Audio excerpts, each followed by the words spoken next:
कलाधरावतंसकं विनाशि लोकरक्षकाम् अनायकैकनायकं विनाशिते भदैक्षकं नकासुपासुनाशकं नमामि तं विनायकम् नकासुपासुनाशकं नमामि तं विनायकम् ॐ गणेशाय नमः ॐ गणेशाय नमः ॐ गणेशाय नमः गुरुर्ब्रह्मं गुरुर्विष्णुं गुरुदेवो महेश्वरम् गुरुसाक्षात् परब्रह्म तस्मै श्री गुरवे नमः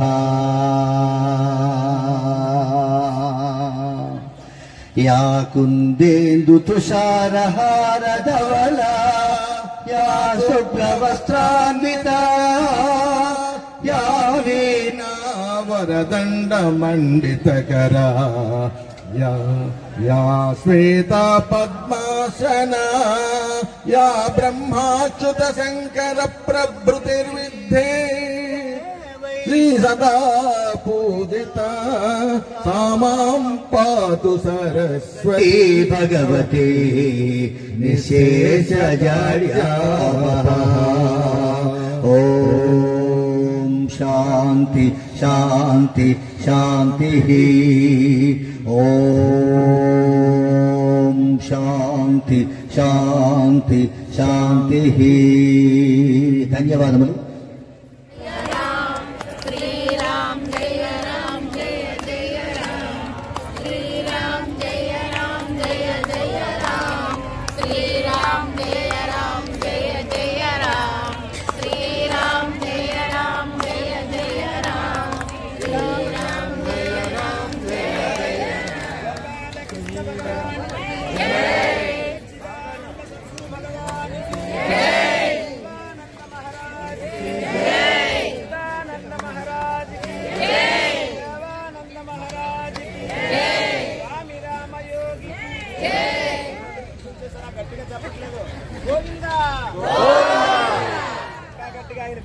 గోవిందా గోవిందా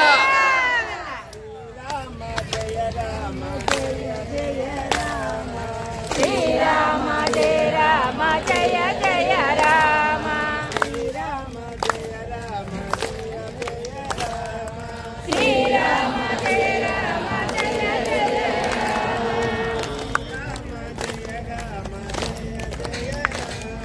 శ్రీరామ జయ రామ జయ జయ రామ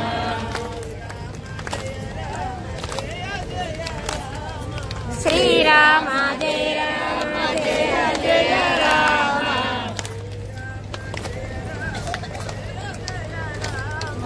శ్రీరామ జయ రామ జయ జయ రామ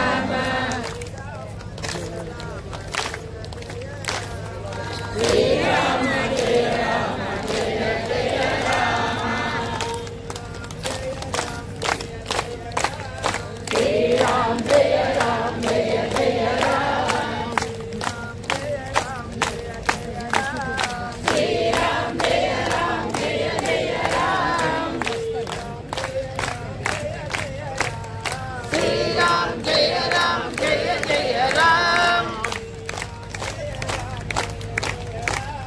శ్రీరామ జయ రామ జయ జయ రామ శ్రీరామ జయ రామ జయ జయ రామ శ్రీరామ జయ రామ జయ జయ రామ శ్రీరామ జయ రామ జయ జయ రామ వాల్మీకి జయ. హరి ఓం. వేదికపై ఈ సభకి నిర్వహణ చేసిన పూజ్య ఆళ్వారి గారి చరణారవిందకి, అలాగే వేదాత్మానత్వ సరస్వతి మాతకి చరణారవిందకి అనంత కోటి ప్రణామాలు అర్పిస్తూ నా ముందుగా కూర్చొని నా ప్రియ గురుబంధులారా, భక్తివతి స్వరూప మాతృలారా, మీ అందరి యొక్క హృదయకమల నివసించిన సద్గురుమూర్తి చరణారవిందకి అనంత కోటి ప్రణామాలు.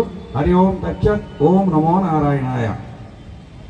మొట్టమొదట మీ అందరికీ క్షమాపణ అడుగుతున్నాను. నాకు సరిగ్గా తెలుగు భాష రాదు, ఎక్కడైనా తప్పులు ఉంటే క్షమిస్తారని ప్రార్థిస్తూ చెప్తున్నాను. హరి ఓం. చెప్పడానికి ఉపన్యాసం చెప్పడానికి ఇక్కడ కూర్చోలేదు. ఇవాళ రోజు మీరు ఎవరెవరో దీక్ష తీసుకున్నారు, మంత్ర దీక్ష తీసుకున్నారు, వాళ్ళ గురించే ఈ మాట్లాడుతున్నారు. ఎందుకు ఎవరు ఇంత పూర్వగా మంత్ర దీక్ష తీసుకున్నారు, వాళ్ళు మహనీయులు, వాళ్ళకి చెప్పడానికి లేదు. కొత్తగా ఈ రోజు ఎవరు మంత్ర దీక్ష తీసుకున్నారు వాళ్ళ గురించే 2 మాటలు చెప్పడానికి ప్రయత్నం చేస్తాను. హరి ఓం తచ్చత్. బాగా వినాలి, వింటే కాదు చెయ్యాలి. మేము వినిసిన తర్వాత ఊరుకుంటే లాభం లేదు. మన గురుదేవ్ స్వామి శివానంద మహారాజ్ చెప్తారయ్యా, అండ్ అంశ practice is better than tones of theory. ఎక్కువ మాటలు చెప్పడం, ఎక్కువ మాటలు వినడము అయినా దానికైనా కొంచెమైనా పాటించినా శ్రేయస్కరం. అది చేయకపోతే ఏమీ లాభం లేదు. అందుకే మీరందరూ చేస్తారని ప్రార్థన చేసి ఈ కార్యక్రమం మీకు చెప్తున్నాను. బంధువులారా, ఎవరు ఇవాళ దీక్ష తీసుకున్నారు వాళ్ళకి అనేక ధన్యవాదాలు, కృతజ్ఞతలు అర్పిస్తున్నాను. వాళ్ళకి సుస్వాగతం చెప్తున్నాను. ఎందుకంటే ఇవాళ డివైన్ బర్త్ డే, అంటే వాళ్ళకి దివ్య జన్మ రోజు ఇవాళ వచ్చింది, జన్మదినము. ముందుగా మీరు పుట్టారు, మాతృగర్భం నుంచి పుట్టారు. పుట్టినప్పటికీ ఆ జన్మము నిజమైన ఆనందమైన జన్మం కాదు. జన్మ దుఃఖం, జరా దుఃఖం, జాయా దుఃఖం పునః పునః. అయ్యా మేము పుట్టినప్పటికీ ఏడుస్తూ ఏడుస్తూ పుట్టినాము, ఏడుస్తూ ఏడుస్తూ పుట్టినాము. మీకు తెలియకుండా ఇప్పుడు జ్ఞాపకం లేకపోతే లేకపోవచ్చు, కానీ మీ మనుషులు చెప్తారు, అయ్యా నువ్వు పుట్టినప్పటికి ఏడుస్తూ ఏడుస్తూ పుట్టావు, గొప్ప ఏడిసావు అని చెప్తారు. అందుకు జన్మ దుఃఖం, జన్మంలో మేము జన్మించినప్పుడు దుఃఖంతో పుట్టుతుంటాము. కానీ మా అందరూ కూడా మా జన్మము రెండో జన్మం ఇది. మొదటి జన్మము మాతృగర్భం నుంచి వచ్చాము, అది దుఃఖంతో కూడుకున్న జన్మము. జన్మనా జాయతే శూద్ర సంస్కారే ద్విజమచ్చతే అని శాస్త్రం చెప్తున్నది. మేము అందరూ కూడా శూద్రుడుగా జన్మించాము. అప్పుడు వచ్చినప్పటికి మాకు జంధ్యం లేదు, మనకి సంస్కారం లేదు. కానీ ఈనాడు మాత్రం మీరు ఈ రెండో జన్మము ఇది మీకు గురువు గారు ఇచ్చారు. ఆ జన్మము సంస్కారమైన జన్మము. ఈ జన్మలో మీకు ఆవిడకి ఏడుపు లేదు. ఆవిడ ఏడిశారా? ఈ జన్మ ఇక్కడ దీక్ష తీసుకున్నప్పుడు ఆవిడ ఏడిశారా? నవ్వుతూ నవ్వుతూ ఆనందంతో కూడుకొని ఈ దీక్ష తీసుకున్నారు. ఎందుకు తీసుకున్నారు ఈ దీక్ష? దీక్ష అంటే ఏమిటంటే ఒక మంత్రం ఇచ్చారయ్యా. ఏమిటి అది మంత్రం అంటే, మననత్రాయతే ఇది మంత్ర. అంటే మా మనసు ఉన్నదే అది అతి చంచలమైనది. ఇప్పుడు ఇక్కడ ఉన్నది, మరి కొంచెం తర్వాత ఎక్కడికో పోతుంది. అలాంటి చంచలము మనసుకి కట్టడము, చంచలమైన మనసుకి దగ్గర పెట్టడం చాలా కష్టం. కృష్ణ పరమాత్మ అర్జునుడికి చెప్పారు, అర్జున నువ్వు ఒకవేళ నాకు పొందడానికి ఇష్టం ఉంటే నీ మనసుకు కట్టయ్యా అన్నాడు. అర్జునుడు, అయ్యా ఇది మాత్రం నా వల్ల కాదు, ఇది నా వల్ల కాదు అంటే గాలికి కట్టడం ఎంత కష్టమో ఈ మనసుకు కట్టడం అంత కష్టం అన్నాడు. అప్పుడు కృష్ణ పరమాత్మ కూడా అన్నాడు, అసంశయ మహాబాహో మన్నదున్ని గ్రహం చలం. ఓ మహాబాహో అర్జున, దీనికి ఏమి సందేహం లేదు, ఈ మనసు కట్టడం చాలా కష్టం. కానీ రెండు మాటలు చేస్తే ఈ మనసు కూడా మాకు స్థిరం పడిపోతుంది. ఏమిటి అది? అభ్యాసేన తు కౌంతేయ వైరాగ్యేన చగృహతే. రోజు అభ్యాసం చేయాలా, కొంచెం వైరాగ్యం మీరు చేయాలా. వైరాగ్యం అంటే మీ సంసారిక జీవితం నుంచి కొంచెం టైం తీసి ఈ ఆధ్యాత్మిక కార్యక్రమం గురించి మీరు ఒకవేళ ప్రయత్నం చేశారా తప్పకుండా మీ మనసు స్థిరపడిపోతుంది. అందుకే ఈ మనసు స్థిరపట్టడానికి ఈ మంత్రం మనకి అవసరము. ఇదే మంత్రము మననత్రాయతే ఇది మంత్ర అన్నారు. అయితే ఈ మంత్రము ఎక్కడ దొరుకుతుంది అంటే అంటారు ఇవాళ రేపు టీవీలో చూసేస్తున్నారు, ఇవాళ రేపు మొబైల్లో చూసేస్తున్నారు, అయ్యా మంత్రము దొరికిపోయిందంటారు. అది కాదు, మంత్రము అన్ని దగ్గర దొరకదు. పుస్తకాలు చూసి చేసిన మంత్రము కాదు. ఎందుకంటే మంత్రము గురుముఖాన్ని రావాలి. ఎలాగ రావాలంటే ఒక ఉదాహరణ మీకు ఇస్తాను. చూస్తుంటారు మర్రి చెట్లు అంటారా, వటవృక్ష. మర్రి చెట్టుకి ఎంతో గింజలు ఉంటాయి. ప్రతి ఒక్క గింజ ఒక చెట్టు కాదు. ఆ మర్రి గింజకి కాకి తిని తన యొక్క కడుపులో ఒక 24 గంటలు ఉంచి తర్వాత ఎక్కడ మల విమోచన చేస్తే అక్కడ మర్రి చెట్టు మొలుస్తుంది. ఎందుకంటే మర్రి గింజ మొలవడానికి కాకి కడుపుకి వెళ్ళాలి. అలాగే ఈ మంత్రము బయట ఉన్నది, ఆ మంత్రం పనికిరాదు. సద్గురులు ఎవరు ఉన్నారే వాళ్ళు సాధన చేసి ఆ మంత్రము సిద్ధి చేసి ఆ మంత్రం మీకు చెప్తేనే ఆ మంత్రం పనికి వస్తుంది. మీరు అంటారు ఎందుకు మేము ఎక్కడ చూసేస్తే మరి దొరికిపోతున్నది మంత్రము, ఆ మంత్రం పనికిరాదు. తెలిసిందా? అలాగా గురు మంత్రము తీసుకోవడము ఇదే మీకు 2వ జన్మం వచ్చింది. Happy birthday, divine birthday to you all. తెలిసిందా? ఎవరెవరు ఇవాళ మీరు మంత్ర దీక్ష తీసుకున్నారు మీకు దివ్య జన్మం అని మీకు ఏడి స్వాగతం చెప్తున్నాం. హరి ఓం. అయితే ఈ జపము ఎలాగా చెయ్యాలా అది అందరూ తెలుసుకోవాలా. జపం చేయకపోతే నష్టం ఏమిటి, జపం చేస్తే లాభం ఏమిటి అది కూడా తెలుసుకోవాలా. లాభం ముందుగా చెప్పేయాలా. ఈ కలియుగంలో అందరికీ లాభం కావాలా, ఎవరికి నష్టం అక్కర్లేదు. అందుకే లాభం ఏమిటంటే మనకి శాస్త్రం చెప్తున్నది మంత్రదీక్ష వల్ల మనకి జపాతి సిద్ధి. ఒకవేళ మీరు జపం చేశారు ఆ మంత్రము చిన్న మంత్రమే కానీ దాన్ని జపం చేస్తే వెంటనే మీకు సిద్ధి వస్తుంది. సిద్ధి రావాలంటే మంత్ర జపం చేయాలి. ఒకటి గీతాలో భగవాన్ కృష్ణ పరమాత్మ చెప్పారు ఏంటంటే యజ్ఞానాం యపయజ్ఞస్మి. అయ్యా మీరు ఎంత యజ్ఞాలు చేస్తుంటారు, ఎవరు పారాయణ యజ్ఞం చేస్తారు, ఎవరు ఘృత యజ్ఞం చేస్తారు, ఎవరు ద్రవ్య యజ్ఞం చేస్తారు, అన్ని యజ్ఞముకైనా శ్రేష్టమైనది యపయజ్ఞము.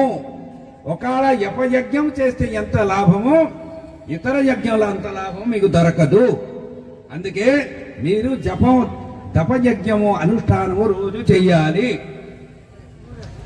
అయితే మీరు అంటారు బాబు మేము ఎలాగా ఈ జపం చేస్తాము, ఎవరు అంటారు జపం చేయడానికి ఇలాగ తిరిగి ఇష్టాసారంగా చేయడం జపం కాదు. జపం చేయడానికి మీకు ఒక ఆసనంలో కూర్చోవాలి. మొట్టమొదట జప చేసిన ముందుగా ఆసన అవ్వండి. ఆసన లేకపోతే జపము సిద్ధి కాదు. ఎలాగ కాదంటే ఉదాహరణ చెప్తాను. ఒక గ్లాసులో నీళ్లు పెట్టండి, ఆ నీటిలోని ఒక పూలు పెట్టండి. ఆ గ్లాసు ఎంతవరకు ఊపుతుందో ఆ లోపల ఉన్న పూలు కూడా అలాగే ఊపుతుంది. అలాగే ఎప్పుడు ఆ గ్లాసు స్థిరపడుతుందో అప్పుడు ఆ పువ్వు అలాగే స్థిరం పడుతుంది. అలాగే మా దేహం రూప గ్లాసులో ఈ మనసు రూప పువ్వు ఉన్నదే మేము ఆసనలో కూర్చుంటే అది స్థిరపడుతుంది.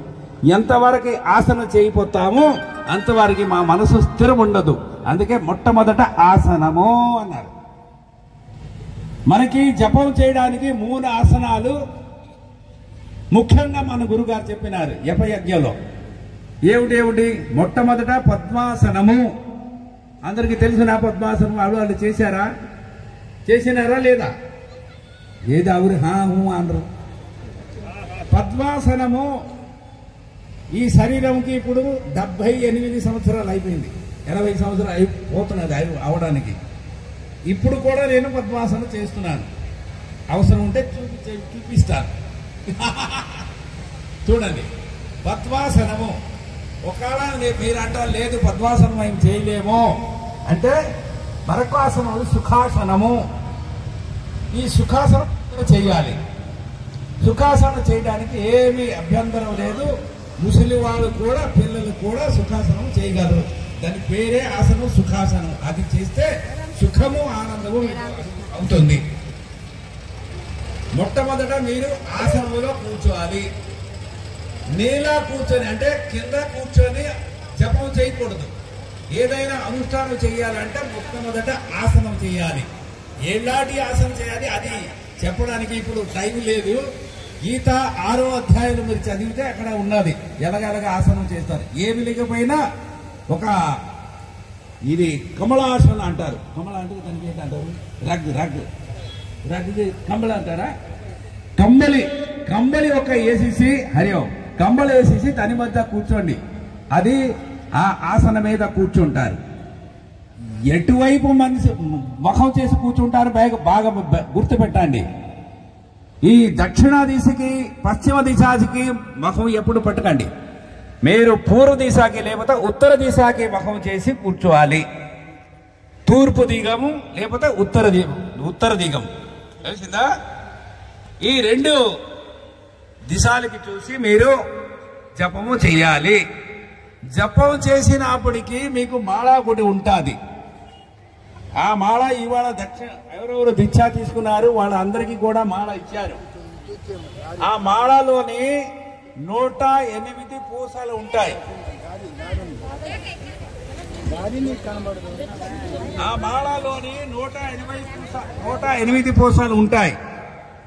ఆ పూసల మధ్యన ఒక ఇలాంటిది పెద్ద పూస ఉంటుంది. దాని పేరు మేరు. మేరు పూస అంటారు. తెలుగులో మీరు అంటారు, మీరు కాదు మేరు. ఈ మేరు పూస మాత్రము దాటేశారా, క్రాస్ చేశారా, మీరు జపం చేసిన అంతా కూడా పోతుంది. అందుకు మేరు దాటకూడదు. ఎందుకు దాటకూడదు అంటే ఇట్ ఈజ్ అంటే ఈ మేరు పూస మీకు గురువులాగా మీకు గుర్తు ఇస్తుంది. మీరు జపం చేస్తూ చాలా మంది జపం చేస్తుంటారు. ఇటు జపం చేస్తున్నట్టు మనసు ఎక్కడికో పోతుంది. ఆ మనసు పోయిన మనసుకి మళ్ళీ తెచ్చి మీ దగ్గర పుట్టడానికి మేరు పనిచేస్తుంది గురువులుగా. రే ఏ మనసు ఎక్కడికి పోతున్నావురా, అక్కడికి వెళ్ళకుండా మీ జపము చక్కగా చెయ్యి అంటారు. ఈ మేరు పూస దాటకూడదు మొట్టమొదటిది. తర్వాత మీ చూపుడు వేలు, మరి చిన్న వేలు ఉంది. చిన్న వేలు తెలుగు చిటికెల వేలు. నాకు తెలుగు రాదమ్మా, క్షమిస్తారు అందరూ. ఆ చూపుడు వేలు మరి చిటికెల వేలు, ఈ 2 వేలు తగలకుండా జపం చేయాలి. చాలా మంది నేను చూస్తున్నాను ఇలాగేలుగా తిప్పేస్తున్నారు. అది చాలా తప్పు మాట. మన గురుదేవ్ స్వామి శివానందుల మహారాజు చెప్పినారు, ఈ 2 వేలు చిటికెల వేలు మరి చూపుడు వేలు తగలకుండా మీరు జపము చెయ్యాలి. ఎక్కడెక్కడ ఇది ఉంగరం వేలు మరి పెద్ద వేలు, ఈ 2 వేలులోని మీ మాల పట్టి వృద్ధా వేలులో ఇలాగా మేము వైపు అలాగా లాగాలి. ఇప్పుడు ఆవిడ అక్కడ కూర్చుంటే ఈ ఉల్టా అర్థం చేస్తున్నారు. అది ఉల్టా చేయడము చాలా తప్పు మాట. బాగా వినండి. మన వైపు తిప్పాలి. ఉల్టా తిప్పితే మీ జపము తాలూకా ఏమీ లాభం రాదు. తెలుసుకున్నారా?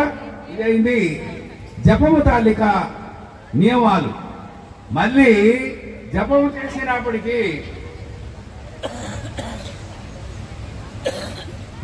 చేసినప్పటికీ ఆ గురుగారు చెప్తున్నారు 11 మాలాలు రోజుకు చెయ్యాలి. ఎన్ని మాలాలు? 11 మాలాలు. ఇవాళ రేపు టైం లేదు, ఒక మాల చేయడానికి టైం లేదు. 11 మాలలు ఎక్కడ చేస్తాం బాబు అంటారు. కాంట్రాక్టర్ ఏదో కాంట్రాక్టర్ పని తీసి ఉంటాడు, వాడికి బేగి చేసేవాడే బడబడబడే చేసేస్తాడు, 2 రోజుల ఇరిగిపోతుంది. అలాగే మీరు కూడా జపం చేసిన గురువు గారు చెప్పిన 11 మాల అంటే చేసేది అది కాదు. ఒకవేళ అలాగా చేశారా ఆ మంత్ర తాలూకా అపరాధం తగ్గుతుంది. మంత్ర అపరాధం ఉన్నది. మంత్ర అపరాధం చేయకుండా మెల్లిమెల్లి ఒక్క పూసకి ఒక్క మంత్రము. ఓం నమో నారాయణాయ. ఇలాగా ప్రతి ఒక్క మంత్రము మానసికంగా మీరు బాగా ఉచ్చరించి అది చేయాల. తొందరగా నాకు టైం లేదు, ఎక్కడికి వెళ్ళిపోతాను, ఏడు చేస్తానని బెరబేరు చేసేస్తే అది ఏమీ లాభం లేదు. అందుకే మంత్రము ధీర అంటే నెమ్మదిగా స్థిర ప్రకారంగా చెయ్యాలి. అది కూడా ఇవాళ మంత్ర దీక్ష తీసుకున్నాను, మరి రేపటికి మరి అవును చేస్తారు ఊరుకుంటే అది పనికిరాదు. ఇవాళ నుంచి ఆఖరి వరకు తప్పకుండా మా ఆఖరి శ్వాస వెళ్ళేంత వరకు నిత్య నిరంతరము మేము రోజు ఈ జపము చెయ్యాలి. జపము చెయ్యకపోతే నష్టము ఏంటంటే, మీకు ఒక ఉదాహరణ చెప్తున్నాను. ఒకడికి ఏదో జబ్బు వచ్చింది. జబ్బు వస్తే డాక్టర్ దగ్గర అందరూ చెప్పారు, అయ్యా నీకు జబ్బు వచ్చింది, డాక్టర్ నాకు వెళ్ళవంటే డాక్టర్ దగ్గర వెళ్ళాడు. డాక్టర్ ఏ మంచి డాక్టర్ అంటే 500 రూపాయలు ఫీజు తీసుకుంటాడు, పెద్ద డాక్టర్ ఉన్నాడు, వాడి దగ్గరికి వెళ్ళమంటే ఆడి దగ్గరికి వెళ్ళారట. వెళ్ళి 500 రూపాయలు ఫీజు ఇచ్చి ఈడో డాక్టర్ ఆ మందు ఇస్తుంటే, ప్రిస్క్రిప్షన్ రాసేసి మందు ఇస్తుంటే ఈడ మనసు ఎక్కడో ఉన్నది, ఇటు అటు తిరుగుతున్నది. ఆ మందులు పట్టుకొని వచ్చేసాడు. 500 రూపాయలు ఫీజు ఇచ్చాడు, 500 రూపాయలు మందులు పట్టుకొని వచ్చాడు. ఇంటికి వస్తే భార్య అడిగింది, ఏమండి మరి డాక్టర్ దగ్గరికి వెళ్ళారా? వెళ్ళాను కానీ మందులు ఇచ్చాడు, 500 రూపాయలు ఏంటి ఫీజు తీసుకున్నాడు, మందులు తెచ్చాను అన్నాడు. మంచి పని అన్నాడు. ఆ మందులు తీసుకొని గాడ్రేజ్ ఇంట్లో గాడ్రేజ్ ఆల్మిరా ఉంది కదా, దాంట్లోని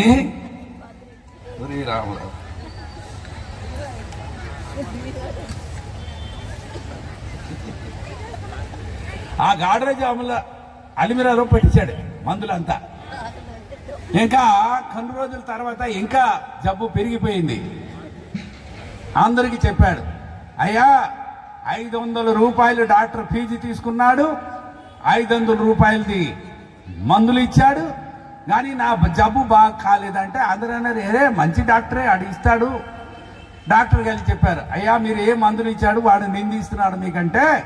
ఆ డాక్టర్ పిలిచాడు, ఏమయ్యా ఏంటైందంటే 500 రూపాయలు ఫీజు తీసుకున్నారు, 500 రూపాయలు మందులు తీసుకున్నాను, నా జబ్బు బాగా కదంటే, మందులు తిన్నావా అంటే మందులు తినాలా నాకు తెలీదు, మీకు ఫీజు ఇచ్చేసాను, మందులు తీసుకున్నాను, మళ్ళీ తినాలని నాకు తెలియదు అని నాకు చెప్పలేదు. అప్పుడు చెప్పినప్పుడు నువ్వు మనసు ఎక్కడ ఉంచావు? అలాగే కానీ అన్నాడు.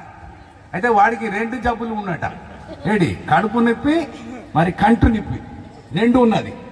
అయితే వాడు 2 మందులు ఇచ్చాడు. ఒరే ఈ టీ ఉన్నదే కంటులో ఇస్తావు, మరి టాబ్లెట్స్ ఉన్నాయే ఏంటి కడుపులోకి మింగుతావు అని చెప్తే అప్పుడు కూడా మనసు స్థిరం లేదు. వచ్చేసాడు. వచ్చి ఇంటి దగ్గరే అతను భార్య అడిగింది, ఏమా ఇప్పుడు బాగా ఏంటి డాక్టర్ దగ్గర సలహా తీసుకుని వచ్చావా అంటే, వచ్చాను తెచ్చాను, ఒకటి తినాలి ఒకటి తగిలించాలి అన్నాడు. అలాగే కానాలి. అలాగైతే మళ్ళీ తర్వాత చూశాడు, మర్చిపోయాడు. అంటే ఏది తినాలా, ఏది తగిలించాడా, ఏది మింగాలా, ఏది తగిలించాడా అది మర్చిపోయాడు. ఓహో అన్నాడు, ఈ టీవీ ఉన్నదే ఇదే మింగాలేమో అనుకున్నాడు. ఆ టీవీ మింగాడు, టేబ్లెట్ కట్లు వేసాడు. చూసారా, ఉల్టా అది అయిపోయింది. అలాగే మీరు అందరూ కూడా ఇవాళ దీక్ష తీసుకుంటారే, మా శివానంద స్వామి గారు దీక్ష తీసుకొని, మా శివానంద మహా doctor, is doctor of doctors. అలాంటి డాక్టర్ మరి దొరకడు. అతని దగ్గర మీరు దీక్ష తీసుకున్నారు. ఈ దీక్ష తీసుకొని మంత్ర ఉపదేశం తీసుకొని మాలా తీసుకున్నారు, ఫోటో తీసుకున్నారు, అంతా తీసుకెళ్లి గాడ్రేజ్ పెట్టిస్తారు. మరి రెండోసారి వచ్చినప్పుడు కాన్ఫరెన్స్ వచ్చినప్పటికీ అడుగుతారు, ఏమయ్యా ఏంటి అయిందంటే, ఏమి కాదయ్యా, ఏడు మంత్రం ఇచ్చారు, యథాపూర్వం తథాపరం, ముందుగా ఉన్నది ఇప్పుడే అలాగే ఉన్నది, ఏమి కాదు అన్నారు. అయితే జపిస్తున్నావా? జపించాలా? నాకు మాలా ఇచ్చారు, ఫోటో ఇచ్చారు, ఇంట్లో పెట్టించినాను, మరి అది దానికి పూజ ఇచ్చి మరి ఏంటి జపించాలయ్యా, జపించకపోతే ఏమి పనికి రాదు. చూశారా? అందుకే నిత్యం జపం చేయాలా. లేదా మీకు టైం లేకపోతే గురుగారు మనకు ఉపాయం చెప్పినారు. ఏమిటంటే ముఖమే రామ్ ముఖమే నామ్ అరే హాతమే కామ్ అంటే చేతిలో పని మరి ముఖంలో భగవాన్ నామం. అది కూడా చేయొచ్చు. అమ్మగారు చెప్తారు, బాబు మేము వంట చేస్తాం కదా, మాకు టైం లేదంటే వంట చేసిన కూడా మీరు మంత్రం అనవచ్చు, చేయొచ్చు. మన గురుదేవ్ స్వామి శివానంద మహారాజు గారు శివానంద ఆశ్రమంలో గుజరాత్ నుంచి కొంచెం అమ్మలు వచ్చారు. అక్కడికి రొట్లు తయారు చేస్తున్నారు. రొట్లు తయారు చేస్తూ ఇంటి ఊసులు అక్కడ పెట్టి, అమ్మా నా ఇంట్లో ఇలాగ అవుతున్నది, మా ఇంట్లో అలాగా గొడవ ఇలాగా అని చెప్తుంటే ఆ శివానంద స్వామి మెల్లిగా వింటూ ఇలా, అమ్మా ఈ శివానంద పవిత్రమైన ఆశ్రమం వచ్చి ఇంటి ఊసులు ఇక్కడ పెడుతున్నారా, రామనామ అంటూ ఈ రొట్లు తయారు చేయండి. అది ఎలాగైతుంది స్వామి, రామనామ అంటే రొట్లు అవ్వవు, రొట్లు అవుతే రామనామం కాదంటే శివానంద స్వామి చూపించారట. ఈ రొట్టె ఒక ముద్ద తీసుకుంటే స్వామి శివానంద మహారాజు గారు చేతిలో పెట్టి పెట్టారు. సీతా సీతారాం బోలో రాధే రాధే శ్యామ్, సీతా సీతారాం బోలో రాధే రాధే శ్యామ్ బోలో, సీతా సీతారాం బోలో రాధే రాధే శ్యామ్ బోలో. ఇలాగా 2-3 సార్లు చేసి ఇలాగా తప్పలు కొట్టినప్పటికీ ఇంత పెద్ద రొట్టె శివానంద స్వామి చూపించారు. చూసారా? ముఖమే నామ్ హాతమే కామ్. ఇప్పుడు రొట్టె అయిందా లేదా అంటే అయింది స్వామి, మేము ఇక్కడ రోజు ఎలాగా చేస్తాం. చూడండి అమ్మలారా, ఒకవేళ మీ ఇంట్లో వంట చేసినప్పటికీ భగవన్ నామ చేస్తే అది గొప్ప రుచిగా ఉంటుంది. నిన్న ఎవరో చెప్పారు, ఇక్కడ భగవన్ నామ అవుతున్నది, అక్కడ వంట అవుతున్నది. ఇంట్లో చేసిన వంటకైనా ఇక్కడ వంట ఎంత రుచి ఉన్నది. కారణం భగవన్ నామ తాలూకా ప్రభావం ఉన్నది. కాబట్టి భగవన్ నామ చేతిలో పని చేస్తూ భగవన్ నామ ఉచ్చరిస్తే మరి మీరు తిరుగుతూ ఎక్కడికి చేసినా ప్రయాణం చేసినప్పుడు కూడా భగవన్ నామం మీరు చేయవచ్చు. అయినా తర్వాత మంత్రము ఎలాగా చేస్తాము అంటారు. మనకి మంత్రము 3 రకాలు ఉన్నది, జపము 3 రకాలు ఉన్నది. ఒకటి వైఖారి, రెండోది ఉపాంశు, మూడవది మానసిక. ఇదేంటంటే వైఖారి అంటే పెద్ద నోరు చేసి చెప్పడము. ఓం నమో నారాయణాయ, ఓం నమః శివాయ, ఓం నమో భగవతే వాసుదేవాయ, ఇలాగ నోరు చేసి చెప్తే దానికి వైఖారి చెప్తారు. ఇలాగా 1000 సార్లు జపం చేస్తే ఎంత లాభమో, ఒకసారి ఈ పదవులు కొంచెం ఊపి బయటికి వినబడకుండా మెల్లిమెల్లిగా చేస్తే దాని పేరు ఉపాంశు జపం. 1000 సార్లు వైఖారి జపం చేస్తే ఎంత లాభమో, ఒక్కసారి ఉపాంశు జపం చేస్తే అంత లాభం. చూసిందా? మరి కష్టం కూడా లేదు, మెల్లిమెల్లిగా చేస్తారు. అలాగా 1000 సార్లు ఉపాంశు జపం చేస్తే ఎంత లాభమో, ఒక్కసారి మానసిక జపం చేస్తే అంత లాభం. అంటే 1,00,000 సార్లు పెద్ద నోరు చేస్తే ఎంత లాభమో, ఒక్కసారి మానసిక జపం చేసిన అంత లాభం అని. హరి ఓం స్వామి, హరి ఓం, రండి హరి ఓం. అలాగా 1,00,000 సార్లు చెప్పిన కానీ అంత లాభం ఉన్నది కదా మానసిక జపం. మీరు మానసికంగా జపము చెయ్యండి, మీరు మానసికంగా జపము చెయ్యండి, గొప్ప లాభం పొందండి. మరొకటి మాట, ఇవాళ ఎవరు మంత్ర దీక్ష తీసుకున్నారు, మీరు ఇంటికి వెళ్తే మీ ఇంటి వాడు అడుగుతారు, లేకపోతే వాడు అడుగుతారు, అయ్యా ఏ మంత్ర దీక్ష తీసుకున్నావా, ఏ మంత్రం తీసుకున్నావు, ఏ మంత్రమా, రామనామా అని చెప్పారు, శ్రీరామ్ జయరామ అని చెప్పారు. అది చెప్పకూడదు.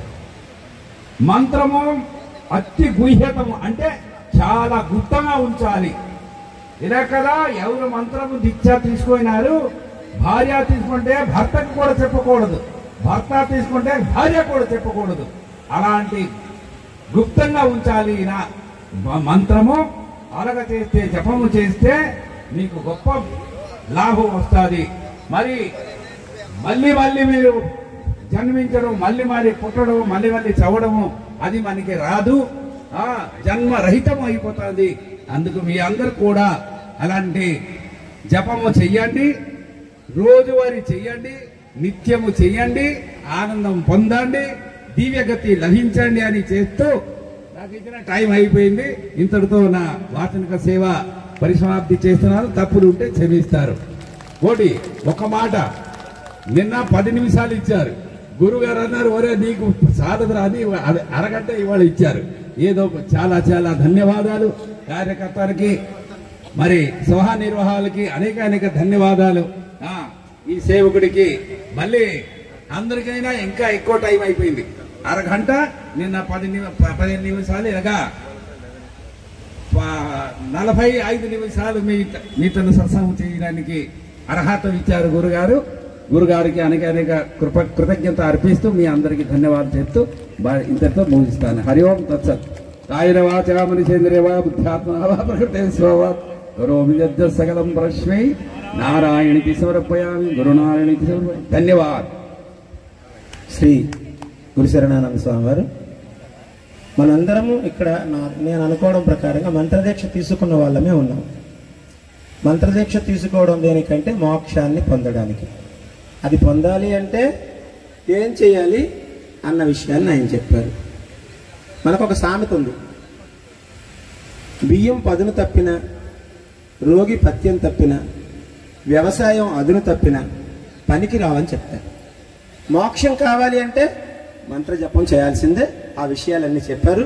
వారికి సభాముఖంగా ధన్యవాదాలు తెలియజేసుకుంటూ తదుపరి కార్యక్రమంలోకి వెళ్లాల్సిందిగా శ్రీ ఎంటి ఆల్వార్ గారిని కోరుతున్నాను. హరి ఓం.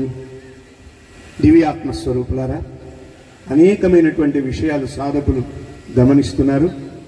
కేవలం సంపూర్ణ సాధకులే కాదు, నూతనంగా ప్రవేశించే వారికి కూడా ఇక్కడ గొప్ప మహావకాశం. తర్వాత స్థానికంగా సేవ చేస్తూ ఉన్నటువంటి శ్రీ తిరుపతిరావు గారిని వేదిక మీదకి ఆహ్వానిస్తున్నాం.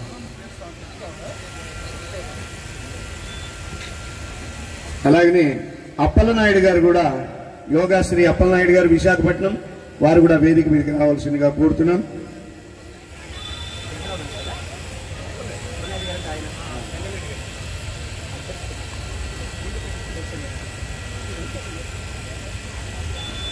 ఇప్పుడు అప్పలనాయుడు, మన తిరుపతిరావు మాస్టర్ గారు, వారు 10 నిమిషాలు వారి చక్కనైనటువంటి సందేశాన్ని ఇవ్వాల్సిందిగా సభాముఖంగా కోరుతున్నాం.